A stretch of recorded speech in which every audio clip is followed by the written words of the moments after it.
আমাদের মতো বাঙালিদের একটা বদগুণ আছে, মাছ মাংস ডিম না হলে যেন ভাত মুখে উঠতে চায় না। আর সপ্তাহের বা মাসের এমন কিছু কিছু দিন থাকে যেই দিন হয়তো বাড়িতে মাছ মাংস ডিম কোনোটাই হবে না। তো তখন কি করা যায়?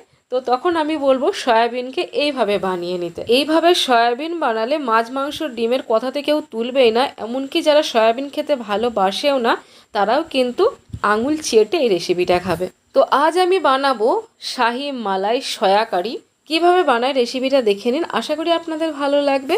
তো আমার চ্যানেল হাঙ্গার কেপ ডিলাইটে আপনাদের সবাইকে স্বাগত। শুরুতেই যেটা করতে হবে, আমি একটা প্যান নিয়ে তার মধ্যে জল গরম বসিয়ে দিলাম একটু লবণ দিয়ে। জলটা ফুটে উঠলে এর মধ্যে আমি দিয়ে দেব সয়াবিন। আমি একটা বড় বাটির 1 বাটি সয়াবিন নিয়েছি, নিয়ে এগুলো দিয়ে দিচ্ছি এর মধ্যে। এবার সেদ্ধ করে নেব এগুলো মোটামুটি 5 থেকে 7 মিনিট টাইম নিয়ে। প্রথম দিকটা হাই ফ্লেমে রেখে লো ফ্লেমে 2 মিনিট মতো এটাকে ফুটিয়ে নেব। সয়াবিনটা খুব ভালো মতো সেদ্ধ হয়ে গেছে, দেখতে পাচ্ছেন সয়াবিনগুলো কিন্তু ফুলে ডাবল হয়ে গেছে আর জলটাও কিন্তু অনেকটাই কমে গেছে। এবার এটাকে ছেঁকে নেব। এই জলটা অবশ্যই ফেলে দেবেন, সয়াবিনের এই জলটা না খাওয়াই ভালো। এবার আমি ড্রাই রোস্ট করে শাহি মশলাটা বানিয়ে নেব। মশলার জন্য কি কি নিয়েছি একবার দেখে নিন। এখানে কি কি নিয়েছি আমি বলে দিচ্ছি। এখানে নিয়েছি স্টার অ্যানিস, এলাচ, জয়িত্রী, জায়ফল, লবঙ্গ, সাজিরে, ধনে, দারচিনি, নিয়েছি গোলমরিচ, বড় এলাচ, গোটা জিরে আর শুকনো লঙ্কা। সব মশলাগুলো আমি একসাথে দিয়ে দিলাম কড়াইয়ের মধ্যে। আর গ্যাসের ফ্লেম কিন্তু অবশ্যই লোতে রেখেই মশলাটা বানাতে হবে, নাহলে মশলা পুড়ে যাবে। তারপর একটা তেজপাতা নিয়ে টুকরো টুকরো করে এর মধ্যে আমি দিয়ে দিলাম। মোটামুটি 3 থেকে 4 মিনিট সময় নিয়ে এগুলোকে রোস্ট করে নেব। গ্যাসের ফ্লেম কিন্তু অবশ্যই লোতে রাখবেন, বারেবার বলে দিচ্ছি। এটা ভাজা হয়ে যেতেই একদম যখন শেষ মুহূর্ত, সেই মুহূর্তে আমি দিয়ে দিলাম 1 টিস্পুন কসৌরি মেথি।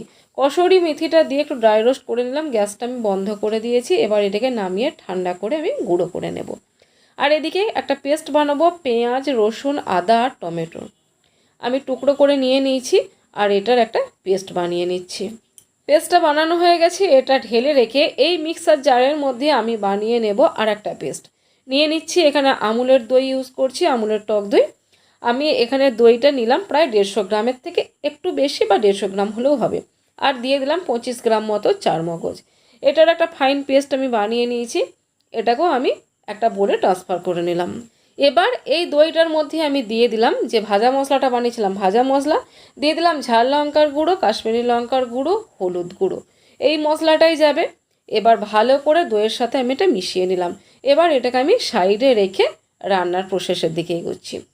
আমি একটা কড়া নিয়েছি আর কড়াইয়ের মধ্যে দিয়ে দিলাম 3 টেবিল স্পুন সর্ষের তেল।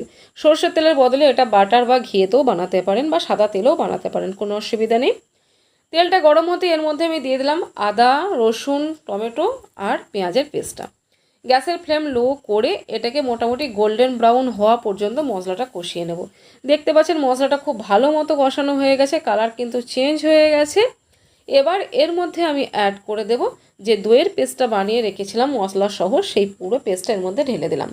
গ্যাসের ফ্লেম লো করে মশলাটা কষিয়ে নেব। অল্প একটু জল অ্যাড করব। মিক্সার জারটা ধুয়ে যেই জলটা বের হয়েছে সেই জলটা আমি এখানে অ্যাড করে দিচ্ছি। এবার ভালো করে জলটা মশলার সাথে মিশিয়ে নিয়ে গ্যাসের ফ্লেম লো করে ঢাকা দিয়ে মোটামুটি 10 মিনিট মতো আমি কষিয়ে নেব। 10 মিনিট পর দেখতে পাচ্ছেন এটা কিন্তু তেল পুরোপুরি রিলিজ করে দিয়েছে, মশলাটা কিন্তু পুরোপুরি কষানো কমপ্লিট হয়ে গেছে। মাঝে কিন্তু অবশ্যই নেড়েচেড়ে একবার করে দিতে হবে ঢাকা খুলে। মশলাটা কষানো হয়ে গেছে, এবার এর মধ্যে অ্যাড করে দেবো সয়াবিনগুলোর জলটা কিন্তু একদম নিংড়ে বের করে নিয়ে শুকনো করে তারপর এর মধ্যে দিতে হবে। সয়াবিনটা আলাদা করে ভাজার আর কোনো প্রয়োজন নেই, জলটা ভালো করে বের করে নিলে আর সয়াবিনের কোনো রকম স্মেল আসবে না। এবার গ্যাসের ফ্লেম লো করে চাপা দিয়ে সয়াবিনটাকে খুব ভালো করে কষিয়ে নেব মোটামুটি 10 থেকে 15 মিনিট টাইম নিয়ে। ঢাকা দিয়ে কষাবো আর ঢাকা খুলে মাঝে মাঝে একবার করে নাড়াচাড়া দিয়ে নিতে হবে।